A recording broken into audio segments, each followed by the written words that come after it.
ఓం నమో శ్రీ లక్ష్మీ వెంకటేశ్వరాయ శ్రీ మహాగణాధిపతే నమః.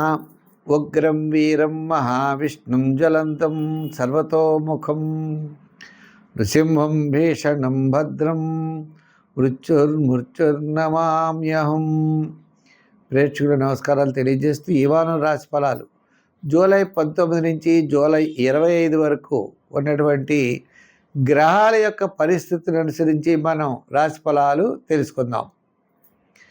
అయితే ముందుగా మనకి ఈ 19 నుంచి 25 లోపల ముఖ్యమైనటువంటి పండుగలు చూసినట్లయితే 25వ తారీఖు తొలి ఏకాదశి అవుతోంది. శయన ఏకాదశి అంటారు. ఆ రోజు చాతుర్మాస్య ప్రారంభం. ఆషాఢ శుద్ధ ఏకాదశి లగాయతు. మనకి కార్తీక మాసంలో ఈ వ్రతం పరిపూర్ణం అవుతుంది. 4 మాసాలు పూర్తవుతాయి.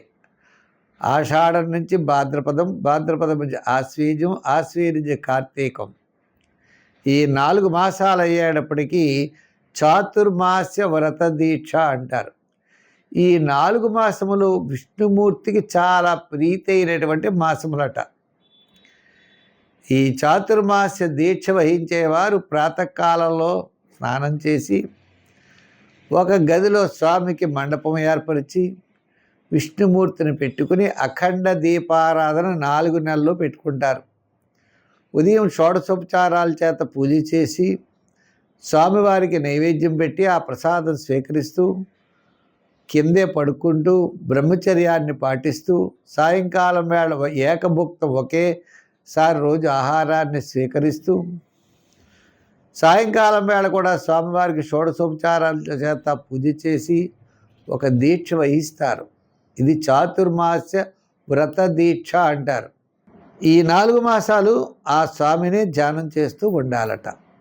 ఇది అయితే ఈ వారం మనకి మీనరాశిలో శని, కుంభరాశిలో రాహువు, వృషభ రాశిలో కుజుడు, రవి, గురులేమో కర్కాటక రాశిలో, మిథున రాశిలో బుధుడు, శుక్రుడు, కేతువు సింహరాశిలో, చంద్రుడు కన్యా, తుల, వృశ్చిక రాశుల్లో ఈ వారం చంద్ర సంచారం ఉంటుంది.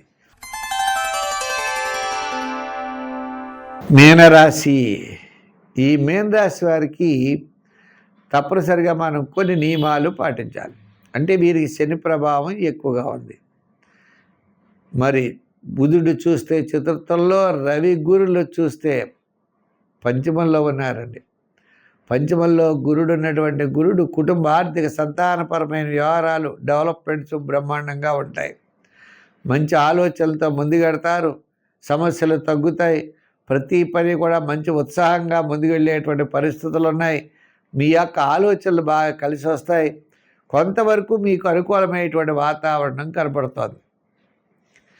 అయితే అష్టమంలో, నవమంలో, దశమంలో చంద్రుడు ఉన్న వారాంతం కాస్త అనుకూలంగా ఉండేటువంటి పరిస్థితులు ఉన్నాయి.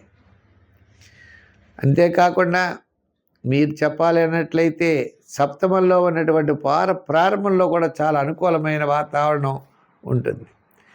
ఏదైనప్పటికీ ఈ రాశి వారికి గురుడి యొక్క బలం ద్వారా అనుకూలమైనటువంటి వాతావరణం ఉన్నది.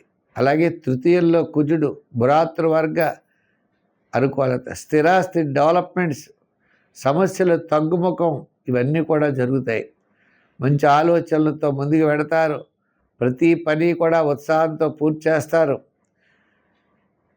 దీర్ఘకాలిక ప్రయోజనాన్ని ఇచ్చేటువంటి పనులు నెరవేరుతాయి. అంచేత మీ యొక్క ఆలోచన విధానాన్ని చూసుకుని మీరు ముందుకు వెళ్ళడం మంచిది. ఈ రాశి వారికి గతం కంటే ఈ వారం కాస్త అనుకూలంగా ఉన్నది. విద్యార్థులకు మంచి అవకాశాలు లభిస్తాయి. రాజకీయ నాయకులకు కూడా కొంతవరకు అనుకూలంగా ఉన్నది. వృత్తుల వారు చూస్తే న్యాయవాదులు, వైద్యులు, కళారంగం వారికి కాస్త ఆర్థికపరమైన డెవలప్మెంట్స్ ఉంటాయి. వ్యాపారాత్మకంగా మనం చూసినట్లయితే వార ప్రారంభం, వారాంతం కాస్త అనుకూలమైన వాతావరణం ఉన్నది.